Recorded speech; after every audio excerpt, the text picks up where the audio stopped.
¿Qué tal? ¿Cómo están? ¿Cómo les va? Junto a Cristian Cadamayo iniciamos una nueva edición de Fanáticos de la Previa, nuestro podcast en las distintas plataformas digitales de deportes en agricultura, en una semana marcada por el fin de la gira de la selección, Cristian. Sí, indudablemente no fue lo óptimo o lo esperado. En realidad no había muchas expectativas, era una gira con muchas caras nuevas, con un técnico que apenas había dirigido 8 entrenamientos, con una nómina que ni siquiera la hizo él.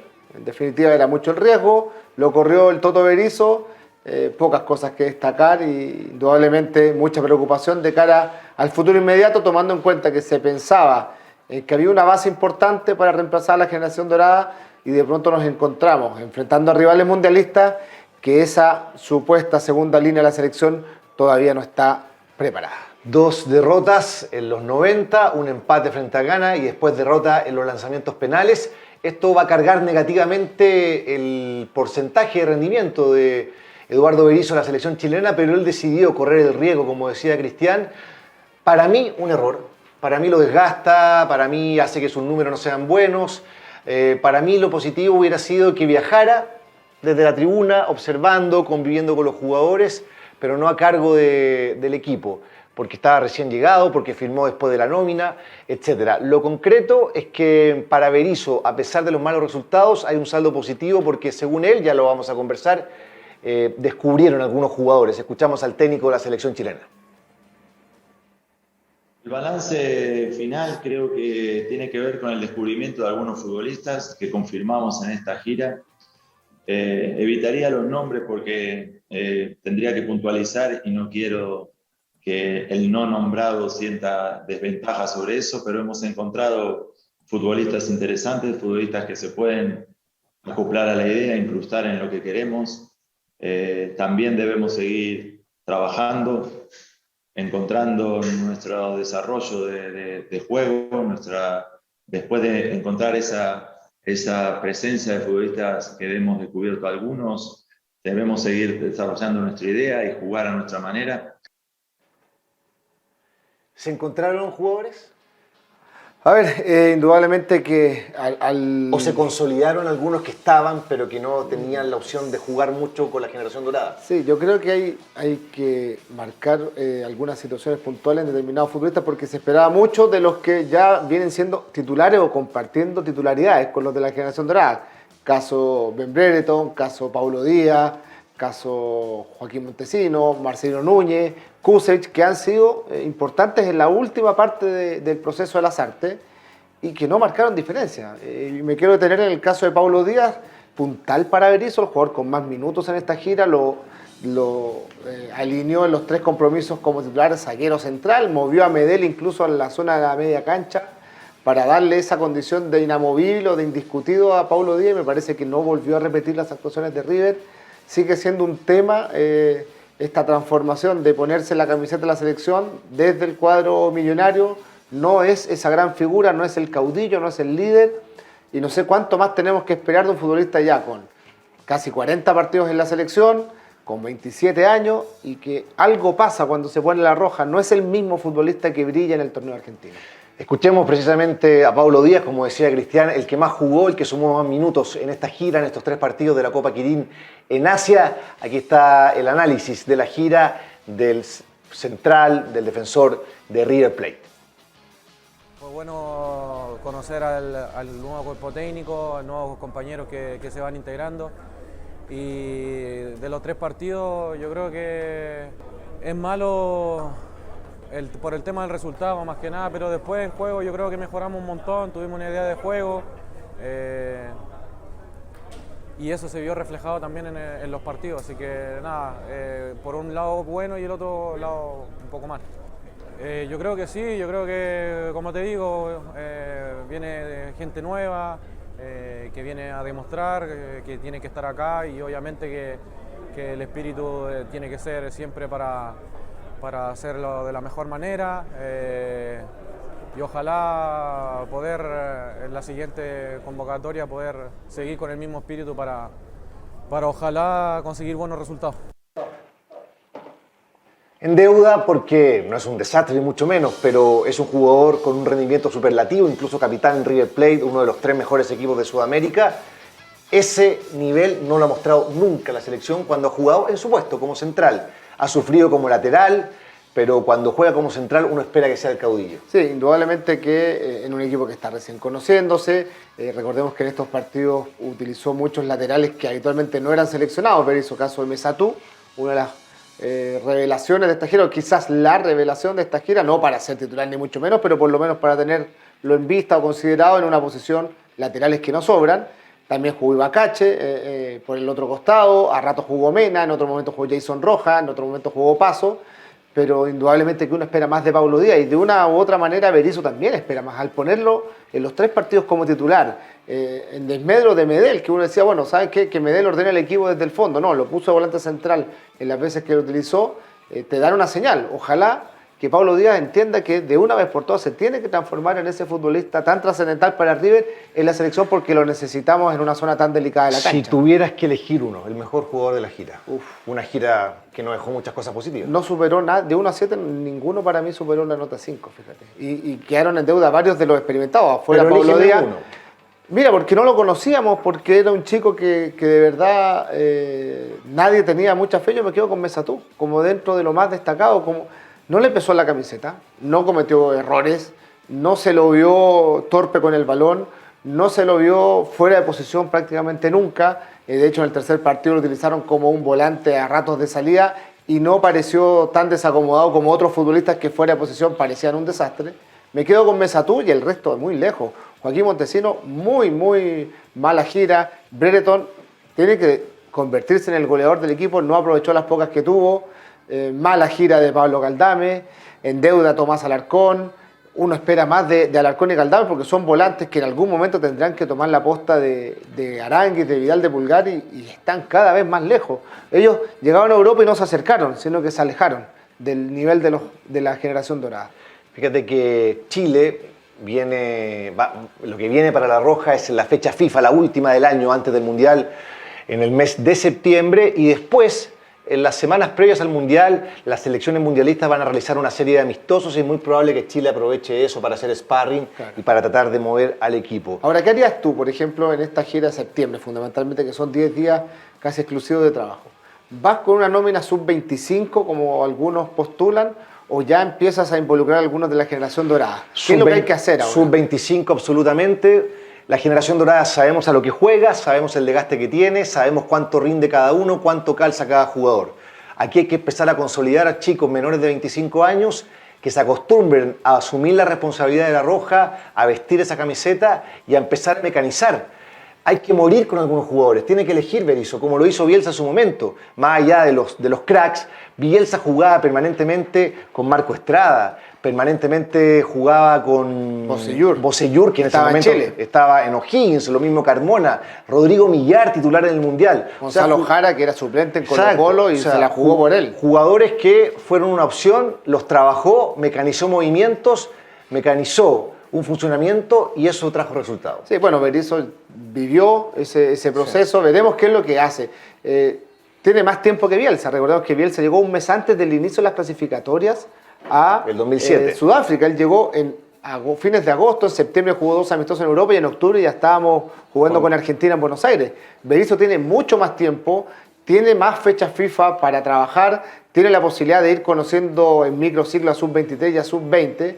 Entonces, ojalá, por el bien de la selección, Berizzo dé con la tecla, mecanice, intensifique, le dé esa energía a los trabajos de la selección que tanto hicieron falta en la época de Rueda y de Lasarte, que de una vez por todas volvamos a ser protagonistas, porque así como estamos hoy, me parece que la clasificación a un mundial ya se ve más lejos, incluso aumentando cupos en Sudamérica.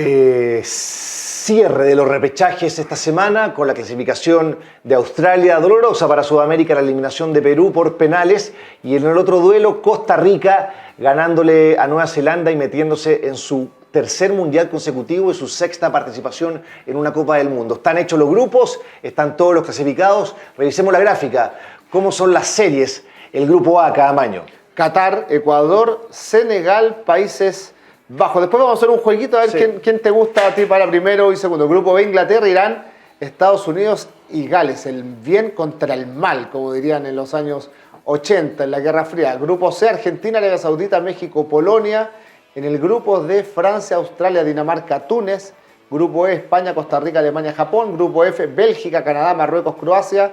Grupo G, Brasil, Serbia, Suiza y Camerún. Y en el último grupo, Portugal, Ghana, Uruguay y Corea del Sur. Para explicarle a la gente, los del A con los del B, los del C con los del D, los del E con los del F, los del G con los del H en octavos de final. Cruces, por ejemplo, en el A debería clasificar Países Bajos y va a estar peleado entre Senegal, Ecuador y Qatar. Ese grupo se cruza contra el B. Uno piensa que lo va a ganar Inglaterra y Estados Unidos y Gales van a luchar por el segundo lugar. Es decir, se podría dar un cruce Países Bajos con Estados Unidos o Gales, si es que Irán no da la sorpresa, y Inglaterra Senegal, con cualquiera de los otros tres. Para mí Senegal es más candidato, recordemos el último campeón africano, que tiene entre otros a Sadio Mané, tiene al arquero Mendy del Chelsea y una cantidad de figuras repartidas por Europa. Después vamos al 6D, donde se produce ahí una situación muy particular. Porque fíjate que Argentina, ganando el grupo, como muchos lo dan sobre Arabia Saudita, México para mí sería el segundo, va a jugar contra Francia y Dinamarca. Dos selecciones que son... Estamos hablando de la lógica, Claro. después queda fuera Francia. Claro, pero pensemos que Francia sobrevive a la maldición del campeón, que ha sacado a los fuera. últimos tres. A los últimos tres campeones mundiales los ha sacado en fase de grupo. Argentina hasta ahora, en este periodo de escalón invicto, no ha enfrentado ninguna selección europea mundialista. Y acá se enfrentaría ya con Francia o Dinamarca en octavos de final. Cruces durísimos. Y ahí sí, recién vamos a saber para qué está Argentina. Por ahora, muchos lo dan como favorito, pero a mí, denme ese cruce con Dinamarca o Francia por Argentina y ahí recién vamos a poder calibrar para qué está el equipo de Messi en esta Copa del Mundo. El cruce del E con el F está hermoso porque fíjense, España, Costa Rica, Alemania, Japón. Si se da la lógica, van a clasificar España y Alemania. Uno no sabe en qué posición, Pero da lo mismo que lógica. posición. ¿Por qué? Porque en el F, si se da la lógica, va a clasificar Bélgica y Croacia. Y sea cual sea el cruce, España-Croacia, España-Bélgica, Alemania-Bélgica, Alemania-Croacia, son partidos de cuartos de final, semifinal de Copa del Mundo. Sí, y de Eurocopa perfectamente una Sí. semifinal, sin lugar a dudas. Creo que ahí empieza, para muchos, si tú ves la repartición de los europeos, más o menos te vas dando cuenta de cuándo comienza seriamente el Mundial. Y aquí ya en los cruces de octavos vamos a poder conocer realmente qué equipos están para ser campeón del mundo. Recordemos lo que pasó en Rusia 2018. Francia es una, no pobre, pero mediocre fase de grupo, le ganó apenas a Perú, perdió un penal Perú en ese compromiso, le ganó apenas a Dinamarca, Australia, ahí, gateando. Pero después llegó a octavos de final y barrió con Argentina, más allá de que el partido terminó 4-3, y uno dice, oh, mira, a Mbappé, y empezó a aparecer Pavard, y Le ganó apareció Hernández. bien a Uruguay después le 2-0. ganó bien a Bélgica. Claro, pero en octavos de final uno Sí. empezó a consolidar a equipos. De pronto algunos aparecen antes, ¿cierto? En la fase de grupo, como por ejemplo Croacia, que dio la campanada en la fase de grupo ganando a la Argentina. Por eso Argentina después tuvo que ir a jugar contra Francia. Y ahí uno dijo, oye, mira Croacia, terminó siendo finalista. Yo creo que aquí va a ocurrir lo mismo. Mira el grupo G. Brasil, Serbia, Suiza, Camerún. No parece ningún obstáculo para Brasil serio. Pero ¿qué pasa en el grupo H? Portugal, Ghana, Uruguay, Corea. La lógica... Portugal y Uruguay, o sea, un cruce durísimo para Brasil, ya sea Uruguay o sea Portugal. Exacto, o sea, un equipo con Cristiano Ronaldo y con muchísimas figuras como hoy tiene Portugal. Desgraciadamente no tiene un entrenador como Inglaterra que le saque provecho a esta generación. Y Uruguay viene con este envión que consiguió las clasificatorias, con esta mixtura de experimentados y jóvenes que le dio el nuevo técnico Diego Alonso. Así que me parece que a partir de octavos vamos a empezar a ver si se dan lógicas, lindos cruces de instancias que en otro momento habrían sido de semifinales. Somos fanáticos de la previa en las distintas plataformas de deportes en agricultura con nuestro podcast semanal. Damos vuelta a la página, nos olvidamos del fútbol internacional y el mundial y, como diría don JM, ahora a lo nuestro, y lo nuestro lo más, comillas, humilde, porque es la Copa Chile. Sí, vuelve ya el torneo local después de 2 semanas de receso, no torneo local, no campeonato nacional, sino que el fútbol chileno. La Copa Chile, claro, exactamente, con la tercera ya ronda de este torneo, donde empiezan o ingresan los equipos de primera división. Y aquí es donde se producen ya los cruces entre equipos del ascenso. Fíjate que se da la particularidad de que hay un equipo de la cuarta división, la tercera Ovalle, provincial Ovalle. Es el único equipo de la tercera división A que está clasificada a esta ronda. Hay otros de la segunda división profesional como Limache, por ejemplo. Y ya empiezan los cruces de primera y primera B, entre ellos Colo-Colo Temuco, Universidad de Chile, frente a General Velázquez y Universidad Católica ante San Felipe. Hablamos en la semana en Deportes en Agricultura con uno que va a debutar en la banca, con Diego López, el nuevo técnico uruguayo de la Universidad de Chile, y se refería a que él tiene un solo objetivo: sacar a la U de estos malos 4 años y llevarlo lo más arriba posible. Nosotros los entrenadores vamos a partido, porque sabemos que es nuestra realidad, pero lo que sí hemos hablado es de mejorar lo que se hizo en la primera rueda, porque vimos que se recibieron muchos goles, se hicieron no muchos, fueron creo que 22 recibidos, 19 en contra. La posición del equipo creo que merece la gente, sobre todo el equipo merece otra posición, la tabla no miente en estos momentos, pero tenemos que mejorarla y tenemos que llevar a la U lo más arriba posible. Nosotros... Sí, la U debuta el domingo en Rancagua, debuta en el torneo y debuta el estreno oficial de Diego López, va a ser el domingo en Rancagua ante General Velázquez como visitante. Recordemos o revisemos lo que es la programación de la Copa Chile para este fin de semana en el regreso de la actividad local. Muchos partidos con el Audax Italiano frente a San Antonio Unido. Esto es el día viernes, ¿cierto? 16. No, día jueves. Al jueves. Este jueves. Sí. Curicó Unido Wanderers el viernes y sábado Magallanes Everton, Magallanes con un campañón en la B, va a subir seguro. Everton ya perdió a Di Llorio, exacto. Lo presentaron en León de México. El Morning con La Calera, Cobresal con Barnechea, Unión San Felipe con La Católica, Ñublense con Independiente de Cauquenes, la U de Conce con La Serena, Puerto Montt con Huachipato, Colo-Colo Temuco, y el día domingo Deportes Limache con Antofagasta, Melipilla con Coquimbo Unido, Cobreloa con Palestino, General Velázquez con la U, Fernández Vial con O'Higgins y la Unión Española con Provincial Ovalle. Sí, esos son todos los compromisos. Las revanchas se van a disputar la próxima semana. Se juegan en 2 fines de semana la Copa Chile para reanudar el campeonato nacional el primer fin de semana de julio. Entre medio de la finalización de esta ronda de Copa Chile y el inicio de la Copa del Campeonato Nacional, reinicio, se juega la ida de la Copa Sudamericana.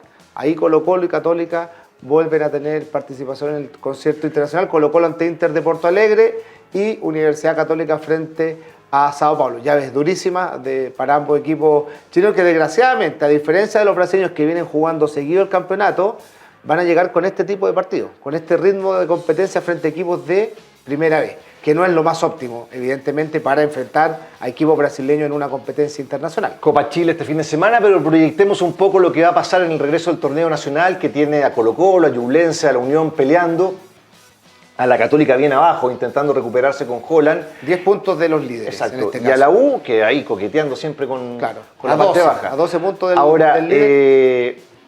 Colo-Colo tuvo un bajón futbolístico. Llegó el momento de empezar a consolidar, porque ya lo de Ñublense y Unión no es una sorpresa, es la mitad del torneo y están arriba, están en la punta, entonces tiene que empezar ya a intentar consolidar para acabar con esta sequía de 5 años sin un título. Sí, recordemos que Colo-Colo se jugó una carta, Quintero, que fue extender la mayor cantidad de partidos posible a su formación ideal. Los 11 estelares de Copa Libertadores, que le dieron tan buen rédito al comienzo del torneo internacional y que en el torneo local no parecía tener competencia. Pero empezó a desgastarse el grupo, empezaron a aparecer las lesiones, los jugadores que no tenían muchos minutos tuvieron que empezar a ocupar lugares en el equipo y ahí se produjo evidentemente un bajón en Colo-Colo. No le pudo ganar, recordemos, en la última fecha a Ñublense, un empate 0-0 donde incluso terminó mejor Ñublense ese partido. Y a partir de ahora, Quintero, hasta ahora sin refuerzos, porque se le cayó el central Ramiro González, no se sabe qué pasa con Martín Rodríguez, se fue finalmente el venezolano Santos, pero algo va a tener que hacer Quintero, no solamente con los refuerzos que lleguen, sino que también con los sub-21. Colo-Colo tiene un déficit muy grande, hay cerca de 800 minutos que Colo-Colo debe en ese ítem y va a tener que empezar a buscar alternativas en los chicos, porque hasta ahora no las ha querido encontrar o los chicos tampoco le han demostrado ser demasiado confiables como los habituales titulares. Jugadores jóvenes que fueron importantes en la salvación del descenso en el torneo antepasado y que también fueron vitales en la buena campaña hasta que vino la debacle por el COVID al final del torneo en el campeonato de la temporada anterior. Ahora, Si tú fueras Quinteros, Morón, que es el gerente técnico, y le dicen un jugador, ¿quién necesita Colo-Colo? Colo-Colo hoy necesita un extremo izquierdo, un volante izquierdo. Es la posición de Martín Rodríguez, porque Costa no la siente tanto. Esa zona se ubica más recostado sobre el centro, tratando de armar un triángulo con Lucero y con Gil, y Colo-Colo termina siendo muy dependiente de Solari, de sus desbordes por la derecha. Y creo que Colo-Colo necesita un equilibrio hacia el otro costado. El año pasado, cuando jugaba con Gil a un costado de César Fuentes, jugaba Costa con Morales o Parragués y volados muy abiertos a la izquierda Solari. Hoy Colo-Colo perdió esa profundidad sobre el costado izquierdo, depende mucho de las progresiones de Suazo, y a partir de ahí, sí, cuando no está Suazo, Colo-Colo queda cojo, absolutamente desnivelado hacia la derecha. Entonces creo que Colo-Colo necesita una alternativa porque no la tiene, porque el chico Joan Cruz no ha podido ser ese jugador protagonista de la temporada pasada, porque Alexander Oroz también es un jugador que va mucho por el centro y porque también Volado no ha sido todo lo, digamos, confiable esta temporada, ha devuelto muchas veces la camiseta en las ocasiones que se la entregó Quintero. Vamos a ver qué es lo que pasa con Colo-Colo, vamos a ver qué es lo que pasa con Diego López, el técnico de la U. Recordemos que hizo casi toda su carrera como entrenador en Italia, pero tiene un paso positivo por Peñarol de Uruguay, así que sabe lo que es dirigir en Sudamérica, a diferencia de lo que había pasado con Poyet en Católica, y además sabe lo que es dirigir un grande como Peñarol, así que no le va a pesar. Estuvimos en ese diálogo a mitad de semana, un técnico que ojalá le vaya bien, porque significaría que nuevos conceptos son aplicados en el fútbol chileno, una metodología europea, italiana, y eso, si le va bien, debería provocar un upgrade para el torneo local. A mí lo que me señalan de la U, la gente que está ahí dentro del riñón, que acá sí se está viendo trabajo. Y en comparación a lo de Escobar, te lo lleva un poco al tema de cómo se vive el fútbol en Colombia, en Ecuador, a cómo se vive el fútbol en Italia o el fútbol en Uruguay, que tú necesitas intensidad. Y el equipo de la U, que era lo que no tenía en la primera rueda, posiblemente la tenga en esta segunda. Vamos a ver si eso también trasunta en un mejor juego, en un fútbol más vistoso, pero al menos va a ser un equipo más aguerrido, más dinámico, que es lo mínimo que uno tiene que pedirle a esta clase de futbolistas que están en un equipo grande. Para llegar a la U, a Colo-Colo Católica, tuviste que haber demostrado algo, pero para mantenerte tenés que demostrar otra cosa. Y yo, al menos desde lo anímico, desde el carácter, creo que Diego López está haciendo un trabajo muy a fondo con los futbolistas de la U para poder recuperar esa mística que está tan extraviada en los últimos años. Quiere jugar con 4-4-2, ha declarado, con 2 volantes centrales y 2 volantes muy abiertos y 2 atacantes que se muevan con libertad. Vuelve el fútbol chileno con Copa Chile, pendiente del reinicio del torneo nacional a fin de mes. Y siempre, acá, semana a semana, el diálogo futbolero junto a Caamaño. Transmisiones además el fin de semana, recordemos. Exacto. De la Copa Chile y nuestras plataformas por streaming para que vean ahí a nuestros relatores cómo la sufren. Cómo la viven, los comentaristas. Exacto. Así que Católica, antes de cerrar, solamente un fichaje. Está muy preocupado Holland porque no cierra lo de Pinares, porque sigue insistiendo por un zaguero central. Al chico Daniel González de Santiago Wander lo está probando como lateral derecho, porque es una falencia que él encontró en el plantel, así que vamos a ver qué ocurre con esos fichajes, pero también está atento a lo que pase con Dituro. Le puso fecha límite a Dituro hasta el domingo. Dicen que lo quiere San Lorenzo. Vélez también. Entonces, Católica quiere venderlo o vender una parte del pase. Los clubes argentinos le están ofertando un préstamo, que es lo que no quiere Católica.